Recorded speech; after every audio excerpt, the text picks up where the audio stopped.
Hey, we're on the air. And we're back, ladies and gentlemen. Little technical difficulties. Because why would it be any different?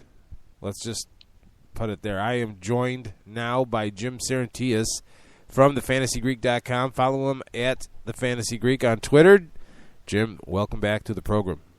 Keith, happy to be here despite the technical difficulties. Oh, my gosh. If it's not one thing, previously it's been like the internet connection, not to belabor an old point now, but why wouldn't the mic channel burn out on the air? Honestly, why wouldn't it? Because those sorts of things happen when you do live radio. Oh my gosh! So apologize for the extra song there, folks, and then having to restart the stream. Hopefully you're still with us. This is now the 87 Live NFL Hour, and like we've been doing every week throughout the off season, we have chosen two teams to put through the off-season colonoscopy. And this week, it's the Eagles and the Giants. The Eagles, wow. Where do we begin with the Eagles? Chip Kelly comes over to be their head coach. All kinds of questions and concerns about whether or not, what's he going to do to their offense now? And is he going to bring that college game and whatnot, and a lot of it was a little bit unfounded. There were some interesting formations, to say the least, but nothing that would, I don't think, would be classified as revolutionizing the game or anything like that. But what the Eagles did do was put up a lot of points, a ton of points. Fourth in the league, second in total yards, fourth in turnovers. The ninth-rated passing offense as far as yards, and also the number one rushing attack in the NFL. Now, if you would have asked me coming into this, I would have thought it would be a lot more passing in their. There would have been a lot more passing in their offense, but. Sorry, I'm getting distracted. The phone number to call in, 585-633-7487, 585-633-7487. So the Eagles, offensive juggernauts, however, that did translate into an awful lot of plays for the defense, and I think maybe that kind of led to their statistical anomalies because they were last in passing defense. They still managed to finish 10th in rushing yards allowed. But their offense was on the field for 100 more snaps over the season, which it just has to take its toll. And then in the offseason, you have the fracas with Deshaun Jackson being persona non grata all of a sudden. So they go and they let him go to the cross-division rival, the Washington Redskins. And we have a phone call, I believe. Caller, identify yourself. You know who I am. Yes, folks. It's my cousin-in-law, Eric, the Jet fan. We're not talking Jets. So, what was your bone to pick with me?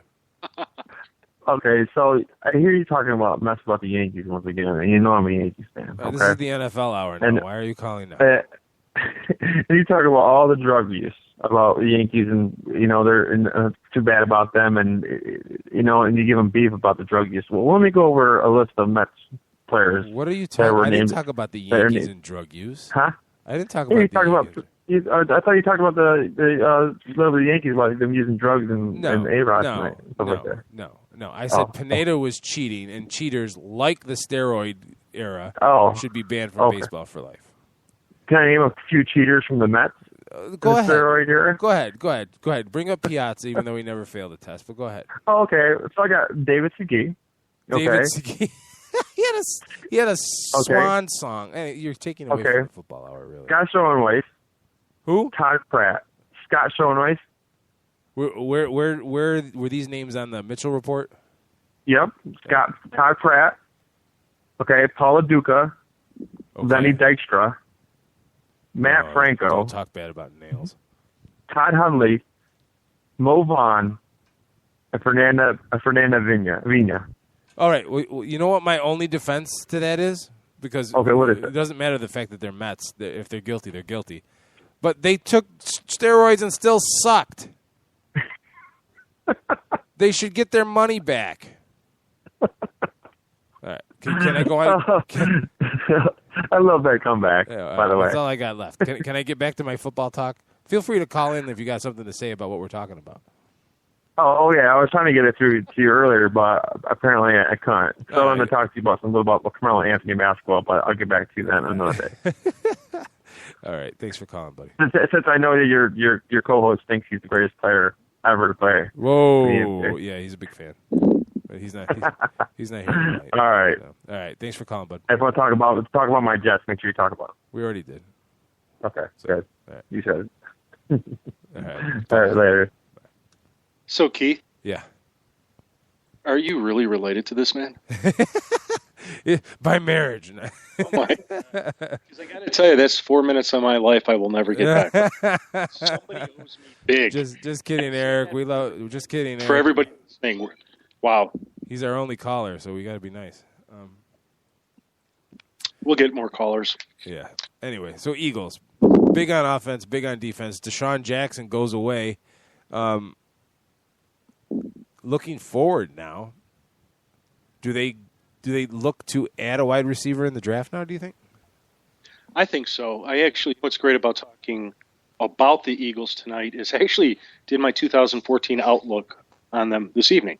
And I posted on the website. It's out there. And I think you have to. I mean, who do they have at wide receiver right now? We know it's Jeremy Maclin, and we know it's Riley Cooper. You got to figure Darren Sproles is going to be involved in the pass game, and obviously Zach Ertz and Brent Selleck will as well. But you've got Jeremy Maclin on a one-year contract. And if he gets hurt again, if he has a breakout season and the Eagles just won't pay him, they need somebody in the 3-hole, 4-hole, whatever, to develop and get on the field with these two wide receivers this year. So I do think they will look to a wide receiver. Whether they do that in the first round remains to be seen. Yeah, this is supposedly a deep draft from a receiver standpoint, but... Well, but, let's say Brandon Cooks somehow fell to him. It'd be tough to not go get him when your other needs include a guard along the offensive line, which there should be some guards that they can draft, as well as their secondary. Their secondary is very deep in this draft, so they could put that off if they wanted to. Yeah. How much do you think the pace of the offense contributed to the defensive struggles? Well, certainly at the beginning of the season, I think it did very much. You could see it in any televised game that the defense was just gassed as the game went along. And plus, with the high-octane offense, it sort of forced teams to throw the ball against them. So to see sort of this skew in numbers of being the worst pass defense in the league isn't altogether shocking. But, you had to look at their secondary and sort of be underwhelmed by it entering into this season. So I think a couple of the signings they've made in the secondary make sense. Who did they sign? They signed Malcolm Jenkins from the New Orleans Saints. I think that was a great move on their part. You got Chris Maragos, who will provide a little bit more depth. And then I think they've got to put cornerback sort of at the top of their needs in this draft. If you look at Pro Football Focus's rankings, they and I'm coming in really loud all of a sudden, aren't I? They were not bad rated on the rush defense. It was once you get into the pass rush, they were actually rated just slightly lower than the Cleveland Browns in the pass rush, and then in pass coverage, they were in the neighborhood of. They were actually rated worse than the Jacksonville Jaguars and only slightly better than the Chicago Bears, which we all know was atrocious in the secondary. I lost my train of thought, and I wanted to add, at the beginning of the season, they definitely looked gassed. As the season progressed, it seemed that the offense and the defense seemed to balance out.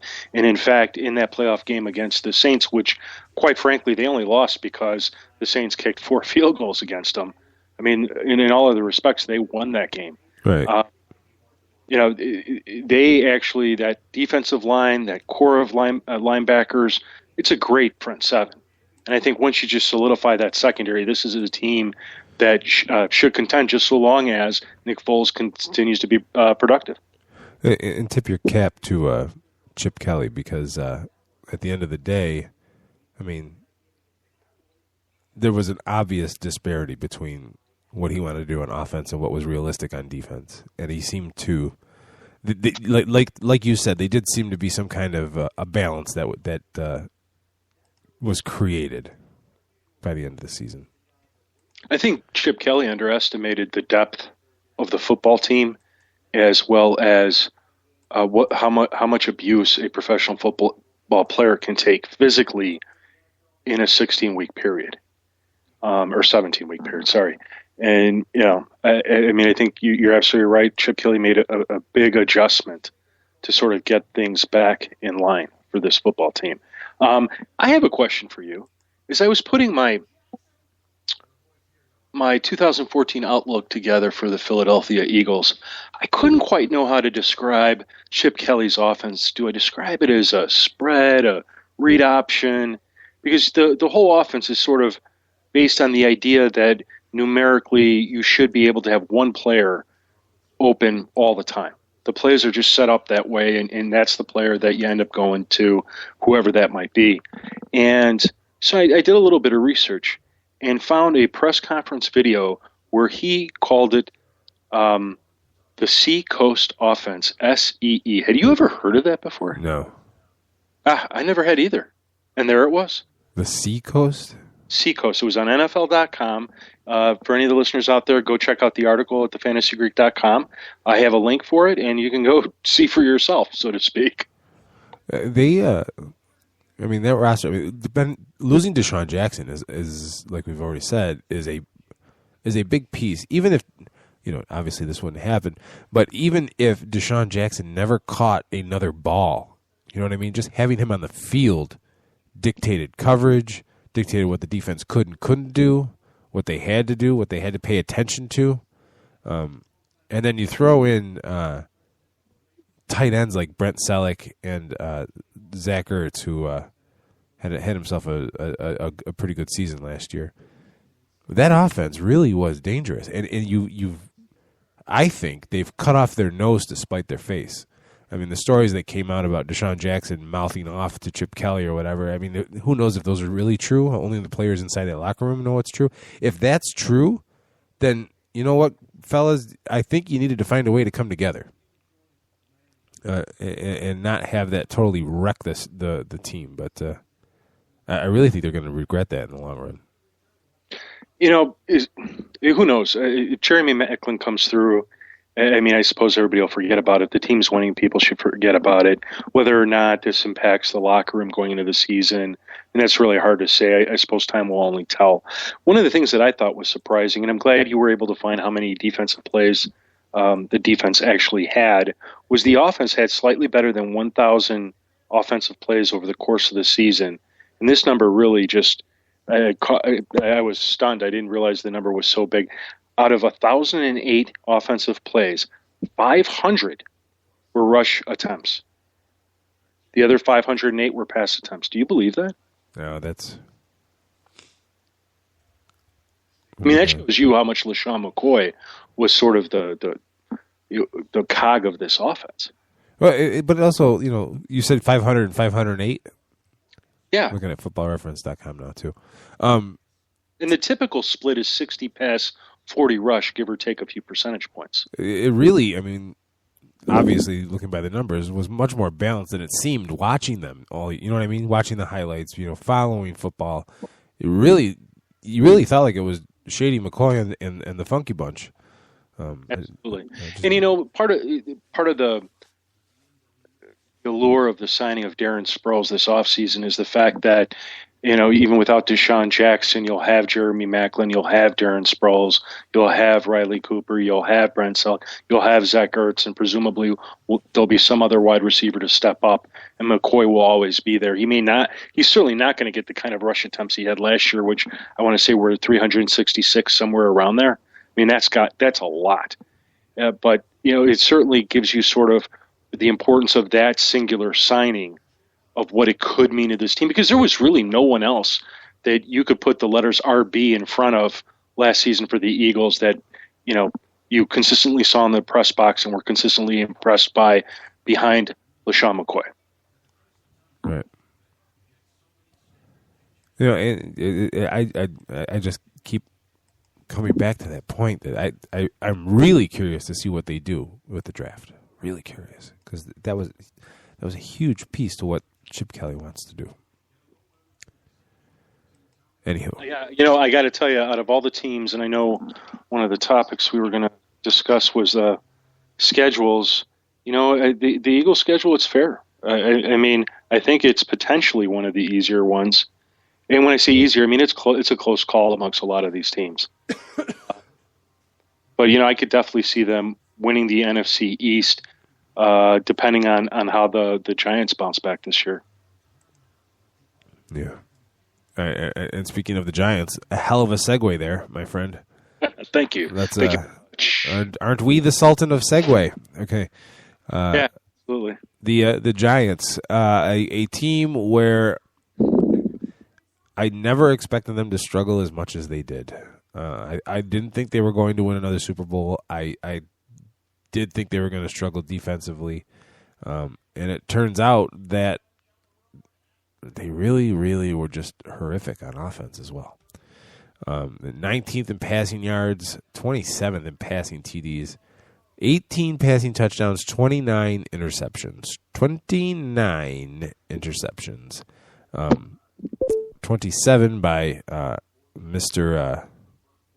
Manning himself, who finished the year with a 69.4 rating. As bad as they were, this team still finished 7-9. I mean, looking back and revisiting this season, I really thought this was a 5-win team. I thought I could have sworn that season was that bad, and then I remembered why. They lost their first 6 games. That's right. And then they beat the Vikings, and they go to Philadelphia, and they win that 15-7. Which, think about that. We just talked about how the Eagles' offense was amazing, and then the Giants went in there and held them to 7 touchdowns on their home field before their bye week. And then they beat the Raiders, they beat the Packers, and they lost to the Cowboys at home. They went on the road to beat the Redskins and the Chargers. I'm sorry, they lost to the Chargers. Take that back. And then they lost to the Seahawks 23-0. They beat the Lions in overtime, and they finished the season with a 20-6 win against the Washington Redskins, who at that point were circling the wagons and just trying to avoid a complete meltdown. But the 29th ranked rushing attack as well, as far as yardage, 21st in rushing scores, 29th as far as average time of drive, just 31st in scoring percentage. A lot to ponder. And looking at the roster, Eli Manning just had ankle surgery. Of course, he'll be ready to go by the time training camp rolls around. They bring in Rashad Jennings at running back. David Wilson is pretty much all but finished. Serious neck injury there. I still have I know everybody loves Victor Cruz. I still have questions about the wide receiver roster. Am I crazy? A little bit. You can call me crazy. I've tried to figure it out, and I sort of given up. Oh, okay. Well, here, I mean, I'm not sure why you're saying, you're talking down to my man, Victor Cruz. I've never been a big Victor Cruz fan. I don't know why. Maybe that's something I need to get over. I don't know why. Not a big Victor Cruz fan? No, I haven't. I think they overpaid. I think it was a mistake to give him all that money. Yeah. I like Victor Cruz. I think he's an incredible athlete. It almost seemed that the Giants, it definitely seemed like some of the players had given up on the team. Whether it was a guy like Hakeem Nicks, for example, who for another season held out and was looking for more money and sort of, I think was a distraction. I think he's done that for the last couple seasons. I think at some point people get sick of that. And, you've got to prove it on the field. Or was it the offense? Was it the same offense they've rolled out every single year and finally everybody knew exactly what the offense was going to look like? The Giants never changed. They couldn't change. Was it the offensive line? I can't say the offensive line was the worst in the league. They were sort of ranked towards the middle of the league in terms of sacks and quarterback hits. So I can't really say it's that, even though Manning seemingly was under a lot of pressure at times in the season. Was it the lack of a running game? One of the worst, 29th in the league. And that's awful. This is a team that used to dominate in that category. But you're not going to do that when most of your guys are injured, and you suddenly have to basically hire players off the street like Peyton Hillis and Brandon Jacobs and sort of put them in your roster and hope for the best and hope to get the most you can get out of those players. They went and traded for John Beeson, too. The other side of the ball, I know, but this was a team that was scrapping and scraping for answers. Yeah. Well, Beeson, I've heard people say he's been overpaid, especially Panthers fans, but, I can't speak for his time with the Panthers. But it seemed to me that when Beeson got on the team, not immediately, because it took a little bit of time. I don't think he played the first week he was on the team. And I don't know that he got a full complement of snaps once he started. But seemingly after he joined the team, that defense turned it around. Well, he was traded after week 4. Okay. The trade happened after week 4, so the Giants were 0-4. They finished 7-9, so they lost their first 6. So obviously he didn't play week 5. Week 6, let me see if I can find any kind of rating. Week 6, he did get a positive rating, so he did play in week 6. Let me see. I didn't think he played that first weekend, but maybe he did. He had 11 tackles. Oh, there you go. And 1 missed and 7 stops against the Bears. Go figure. He actually started, played 63 out of 68 snaps. Yeah. And rated positively. But the thing is that, looking at Pro Football Focus, he had a negative rating for the next 1, 2, 3, 4, 5, 6, 7, 8 out of the final 10 games. And he finished with a horrible rating overall. He really?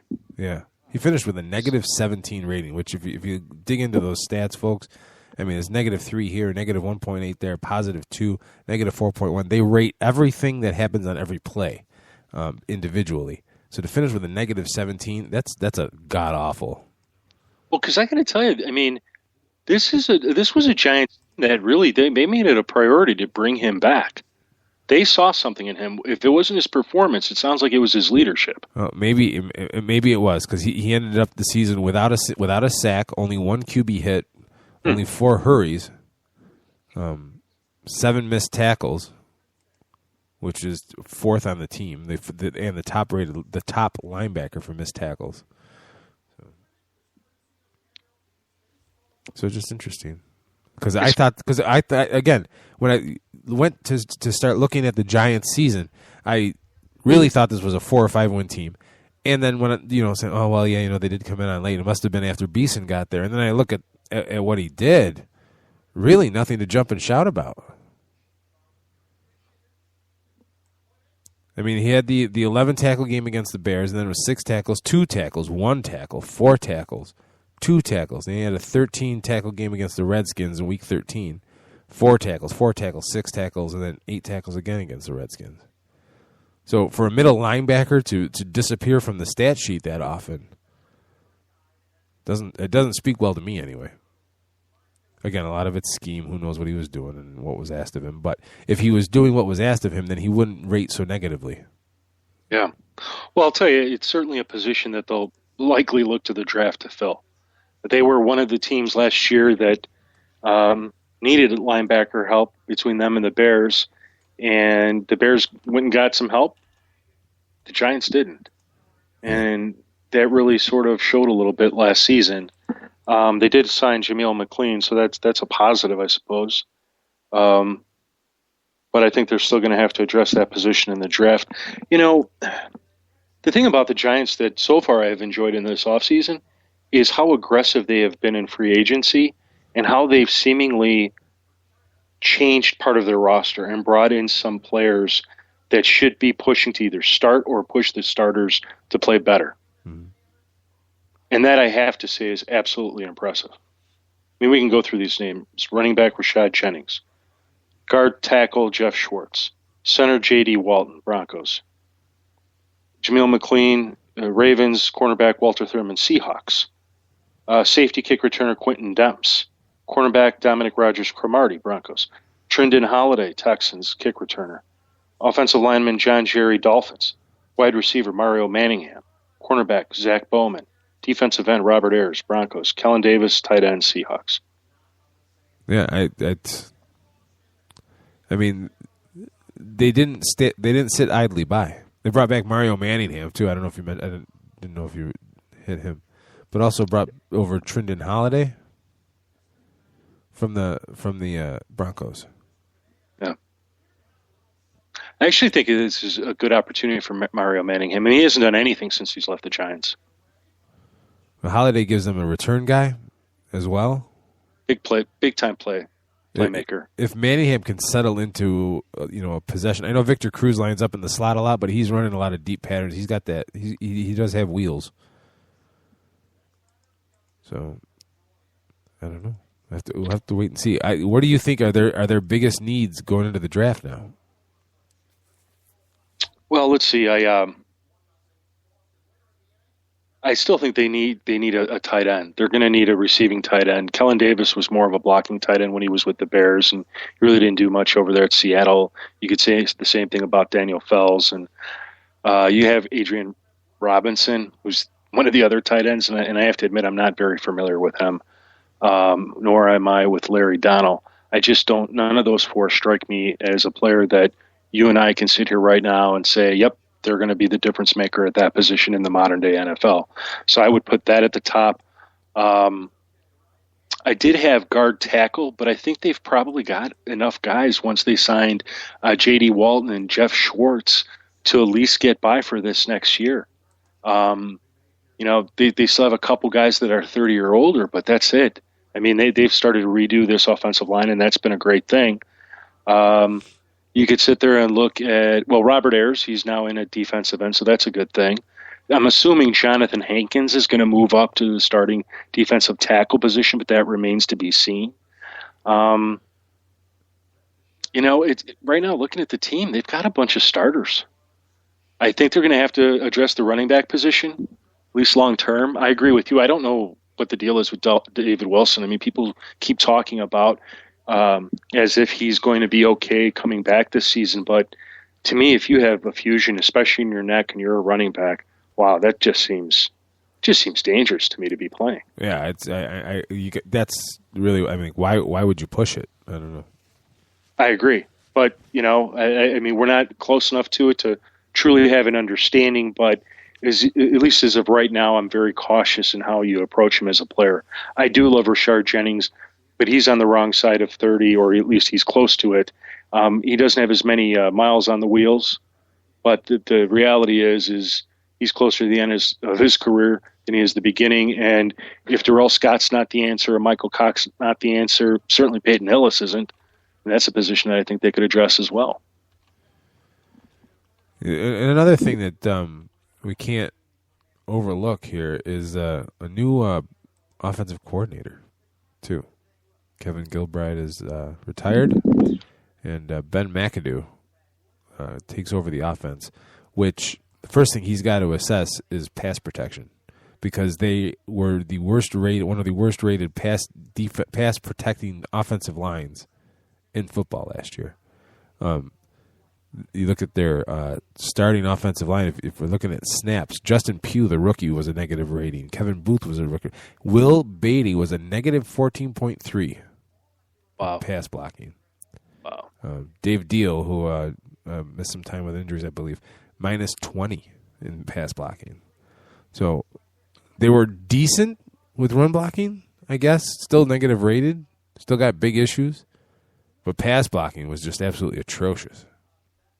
Well, with that, I mean, why not add a tackle or a guard at some point in this draft? Right. Especially if you can get yourself one that could push the starters. More than likely, if they're going to pick between the two, they'll go get themselves a tackle. But it remains to be seen. I mean, right now you look at their roster, and there's nothing that blatantly jumps out at you that they're lacking. In other words, we better go get this position filled because we have absolutely no one that can fill it, with the exception of, let's say, weak side linebacker.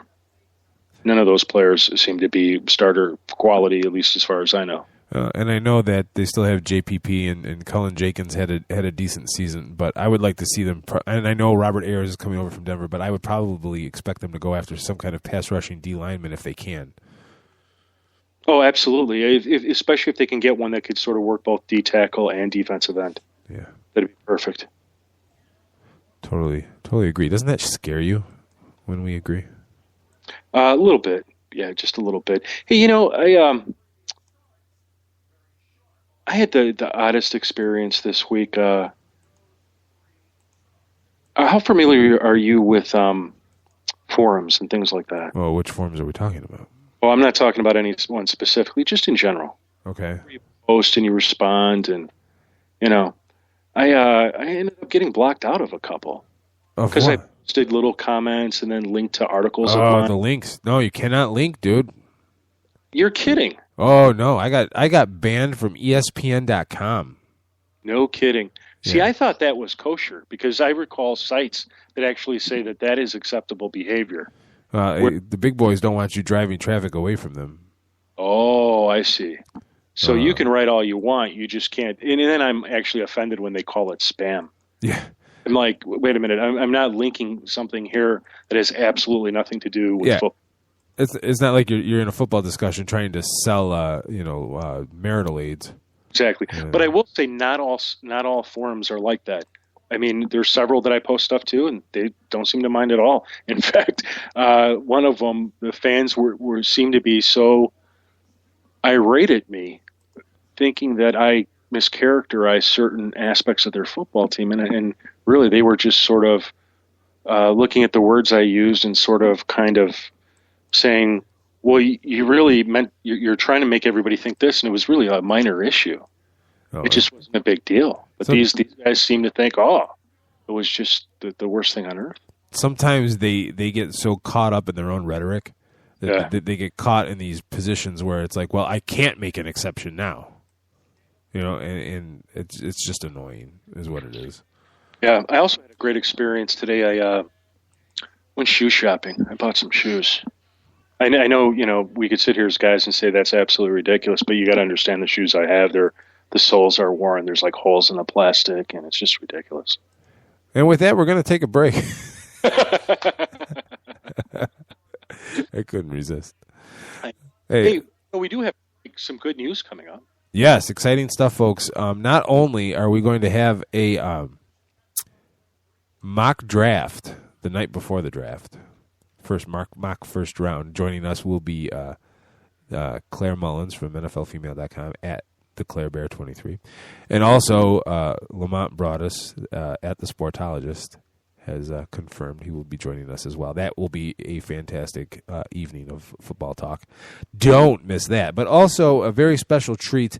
And Jim, I'll let you explain the details because this is your baby. So go ahead. Oh my goodness! Well, for everybody listening out there, if you are in the Chicago area, put it on your calendar. Thursday, May 8th. Roughly 7:00 p.m. over at the Wheelhouse on Southport and Addison. We're all going to be getting together to watch the draft. Myself and Keith, we're going to be podcasting live that Thursday from the Wheelhouse. We're going to have some memorabilia to raffle off there. We're going to have the beneficiary of the raffle is a non-for-profit called City Air Chicago. Just go online. You can learn more about them. Basically, their goal is to help inner-city kids at public schools. It's other kids helping them. Go figure, kids helping kids. And, we're just going to have a good time. Desmond Clark is our special guest, former tight end of the Chicago Bears. We'll get him on the air, tell us what he thinks about the Bears, and then whoever they pick. But it should be loads of fun, and I'm really excited for it. So get that on your calendar and come on out. Sweet. Cannot wait. Cannot wait.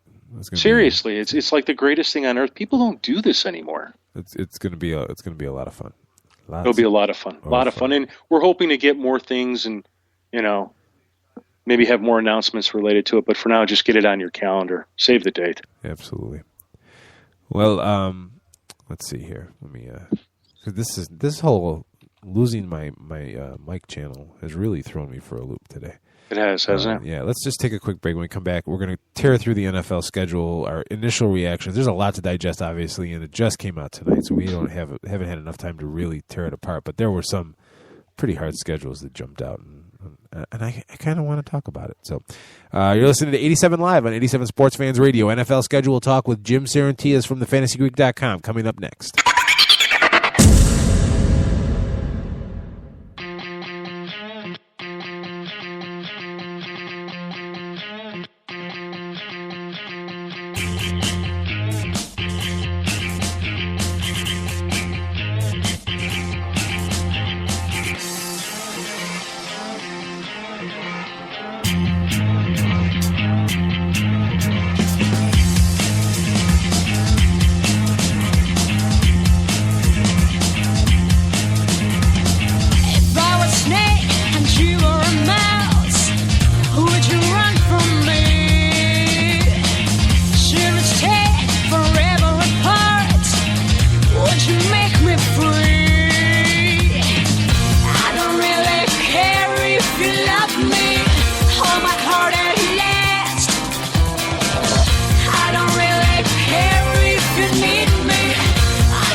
I could follow you anywhere, nailed to the ground. I remember you saying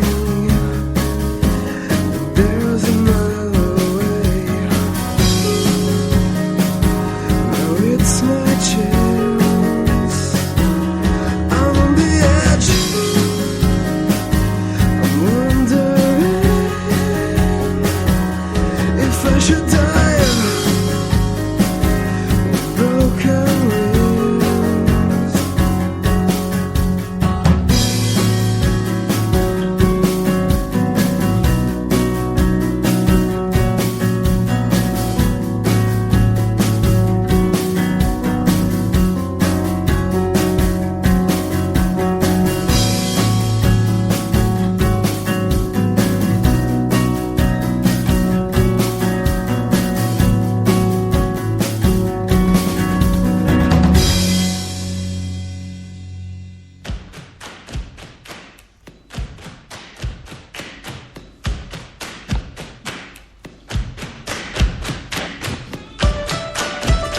87 Live on 87 Sports Fans Radio. The last segment of the night of the NFL Hour. If you missed it, folks, the NFL Hour is now available due to my technical difficulties as a separate episode. First part of the program was the Giants and Eagles going through the off-season colonoscopy. And then now the 87 Live 4/23/14 episode that will be available that immediately preceded the NFL Hour. Eastern Conference NBA playoff talk and bounce around Major League Baseball.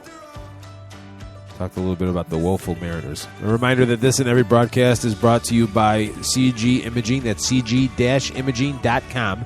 CG Imaging, virtually creating reality. We got about 13 minutes left. 12 minutes now. It just ticked at me. I'm joined by Jim Sarantia still from thefantasygreek.com. Follow him on Twitter at thefantasygreek. The phone number, folks, to call in, 585-633-7487.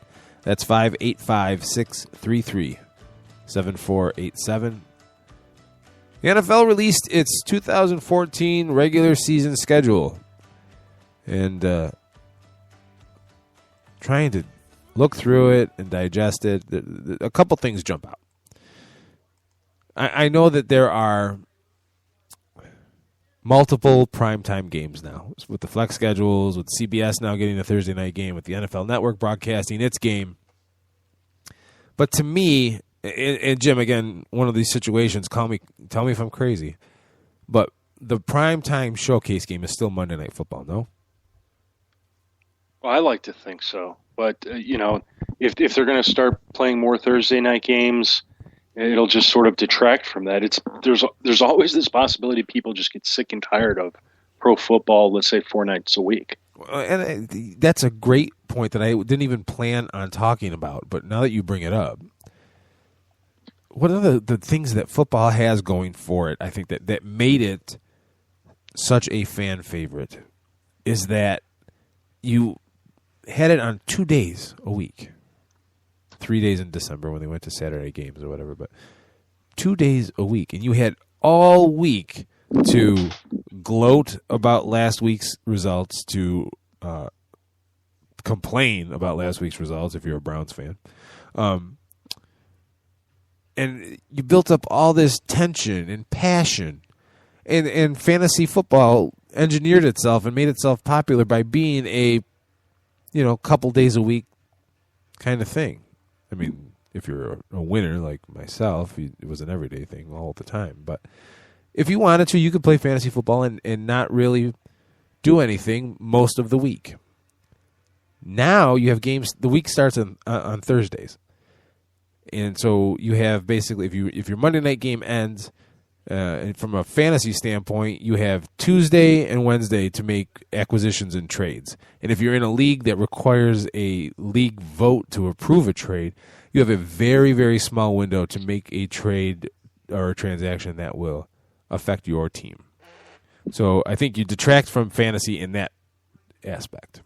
It's never going away. I'll still play. I'll still be in 4 leagues or whatever. It doesn't matter. I'll still like it. But I think you start to detract. And now with football being multiple days per week, I think that you lose some of that allure of the anticipation of waiting. I don't know. What do you think? Wait, when you say allure of wait, oh, the allure of waiting for I gotcha. The allure of the anticipation of waiting for Sunday. I would tend to agree with you that by the time Sunday rolls around, you're just ready to go nuts and get your game on, and Sunday ends up turning into a football orgy, which is what I always loved about Sunday football. I mean, it starts at noon and it's not over till midnight, basically. But, you know, if they start getting to Thursday nights, Saturday nights, Sundays, Mondays, and God forbid Tuesdays or Wednesdays, then I think it just becomes a little bit too ridiculous. You know, at some point here, they're going to have to say enough's enough. We can't do anymore unless, you know, the American public is still that hungry. And potentially they still are. But, you know, I'm a meat and potatoes guy. If they did Sundays and Monday Night Football, I would enjoy that very much. That Thursday night game just seems to be a little bit too much. Yeah.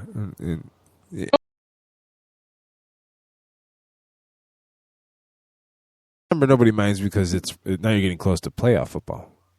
Right, and nobody cares anymore about the other sports. Other sports that are just starting their seasons, where football is really just like, you know, full steam ahead. We're heading to the finish line. I guess in the day job, I have a saying: better than bad doesn't always mean good, and worse than great doesn't always mean bad. It's just not great, you know. It's something's missing, and I guess that's the extent of my feelings on the multiple days of football. Can you repeat that? I want to write that all down. I'll you know what? I'll tweet it. Thank you. Okay. Thank you very much. So, and I only say that because it's getting a little late for me. All right, so now we're down to 8 minutes. Now that I waxed on my soliloquy. Looking at a couple of schedules, there are some really hard schedules that jump out to me. And the first one that I want to talk about is the Atlanta Falcons. Ooh. And the reason I want to talk about the Falcons is that, first of all, they only have one primetime game, or I'm sorry, one Monday night game. And that's at Green Bay in December. But how do the Falcons have one Monday night game and the Jets have two Monday night games? That just ticks me off anyway, because I understand New York marketing, blah, blah, blah, blah, blah. But anyway, the Falcons, they do play Cleveland, so they do have that going for them. But they open up against the Saints, then they go to Cincinnati, then they're home against Tampa on a Thursday night CBS game, so it's a primetime game, but it's not the Monday night game, the showcase game. Then they travel to Minnesota, and they travel to the Giants. Then they're home against Chicago. Then they travel to Baltimore, home against Detroit. Then they get their bye. Then they travel to Tampa, who I think that Tampa has the potential to be a pretty good team this year. I don't agree with Josh McCown at quarterback, but I still think that they could be a pretty good team this year. They go at Carolina, home against Cleveland, home against the Cardinals, at the Packers, home against the Steelers, at the Saints, and finish up home against the Panthers. That is an impressive final 5 weeks of the season for a team that, if healthy, is going to be expected to contend for the NFC, no? I think their schedule is definitely challenging. The NFC South, all of these teams, you could argue, have a difficult schedule. Right. But it depends how you view the Falcons. And I think you have to reasonably view them as a team that offensively should bounce back. Defensively, that's a big question. But, you know, some of these games could be tough. Some of them could not be. Me personally, I think the team with the toughest schedule in that division is the Panthers. And I would say they have one of the top three toughest schedules. And part of the thinking that I have in making that statement is, while their defense still looks like it's going to be a good defense, they'll have a front seven that should be able to keep making the secondary look good. The reality is the Buccaneers are a much, much better team. The reality is the Steelers, while if they're not a much, much better team, they're still, I think, an 8-8 team. They're going to have a game against the Ravens that, I suppose we have to wait and see how their offense is going to turn out. The Bears, we have to wait and see how their defense is going to turn out. But, there's definitely indications the Bears should be a better team defensively from last year. They've got a game against the Bengals, the Packers, the Seahawks, the Saints, the Eagles. And you can poo-hoo the Falcons all you want, but, they should still be able to throw the football. Then after a bye week, while the Vikings may be a team that teams play and win against more than lose, then they go back up against the Saints at New Orleans, then back against that tough Buccaneers team. The Browns, that might be a gimme, but then their last game of the season is at Atlanta. And, to me, out of all the teams in that division and all the teams in the league, the Panthers are one of the teams with one of the toughest schedules based on what I've mentioned. Oh, the Panthers. You want to talk about the Panthers? That's what I'm talking about. Yeah, I know. I'm jumping. I'm segueing. Trying to segue. Sorry. So let's look at said Carolina Panthers. They open up at Tampa, home against Detroit, home against the Steelers, at the Ravens, home against the Bears, at the Bengals, at the Packers, home against the Seahawks, home against the Saints, at the Eagles, home against the Falcons, at the Vikings, at the Saints, home against Tampa, home against Cleveland, at Atlanta. Holy shnikes. Didn't I just say that? You did. You did. And I bring this up because... I had to say it again because I couldn't believe the level of screwedness that they got from the league. Yeah. Well, here, look, say all you want about the Panthers defense, but it's their offense that's the key here. I mean, if that offense struggles like it seems like they could because they weren't very active in free agency in terms of wide receivers, they have a very deep and getting old and injury-prone group of running backs. They had a couple of their offensive linemen retire on them. And this is a team that, they might be able to stop people from scoring 20 points against them, but then their offense can't generate 20 points. Their wide receivers right now are Jericho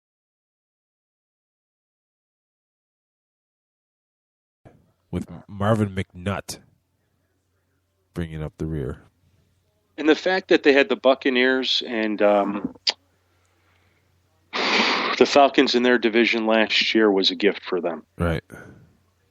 The Falcons just outright struggled. Injuries, terrible offensive line, defense was bad. Buccaneers just, even though they sort of came on in the second half of the season, the reality was they weren't the same team, and offensively to win more than 4 games, I believe it was. So, that helped the Panthers tremendously. Another team I want to talk about is the Chicago Bears, our beloved Chicago Bears. They get 2 Monday night games. Week 3 at the Jets. Week 15 home against the Saints. But you look at their schedule. They open up against Buffalo. Well, why would that be bad? Buffalo's not all that good. Well, you know what? Well, Buffalo does one thing really well, and they run the ball. And what's the one thing the Bears couldn't do last year? And that's stop the run. So that could be a problem right there. I know they made a lot of free agent acquisitions, and they should be better. However, I have to see it on the field. Week 2 at San Francisco. Week 3 at the Jets, like I said. Then they come home week 4 against the Packers. Then they travel to Carolina, to Atlanta, home against the Dolphins, at New England. Then they get a bye week. And then they come back at Green Bay, home against the Vikings, home against Lovie Smith and the Tampa Bay Buccaneers. Circle that one, folks. Sunday, November 23rd. Then at the Lions, home against the Cowboys, home against the Saints, home against the Lions, and then finally a mercy game week 17 at Minnesota, which they don't seem to play well at the Dome. So I think that is a schedule that would make any gains in the defense that they made personnel-wise, it's going to be a really rough year in Chicago. I really think so. It's the defense. If the defense can come up large and that offense remain high octane under Jay Cutler, like it was under McCown last year, we could have a different perception of the Chicago Bears this coming season. But the reality is, until we see it, the proof is in the pudding. And for the first time in years, and it's kind of been legislated out of the game. My own opinion, right there, my little soapbox there. But we have a new we have question marks at kick and punt returner. No, Devin Hester's gone. So it's going to be very interesting on defense and special teams, because the offense, by all accounts, should be as formidable as last year's. They were the fourth highest scoring offense. I'm sorry, the second highest scoring offense in the league, behind only the Denver Broncos, which put up an insane amount of points. Yeah. So, there's a lot of question marks in Chicago on the side of the ball that used to be a strength. One more team, and I'm going to run a little over. I don't care. One more team I want to talk about, though, because I think it's just really, really merciless by the league, is the Jacksonville Jaguars schedule. A team that has its own issues. Before the schedule was even released, things looked bleak in Jacksonville. But now you open up at Philadelphia, at the Redskins, who a new regime, but still, if Robert Griffin III can channel his rookie self by any means, it's going to be a challenge. Home against the Colts, at San Diego, home against the Steelers, at Tennessee, home against Cleveland, home against the Dolphins, at Cincinnati, home against the Cowboys, bye week 11, week 12 at the Colts, home against the Giants, home against the Texans, who I know that they just fired their coach last year and they're going to have a new quarterback this year. I still think that that's going to be a formidable team. At the Ravens, home against the Titans, and then closing out at Houston. That could be a 3-win season right there. I'm trying to find 3 games that I see them winning. Cleveland, just because I'm just going to be anti-Browns everything. Titans, those are winnable possibly games. Tennessee. Tennessee's defense was no joke last year. I know they got a new head coach too. I don't know. A lot about the Seahawks is going to very much depend on the Jaguars' defense. And if that offense can control the ball enough or control the time of possession, because that's the Jaguars' defense with all these Seahawks that have come over, I think they're going to be better. And, they still need a quarterback.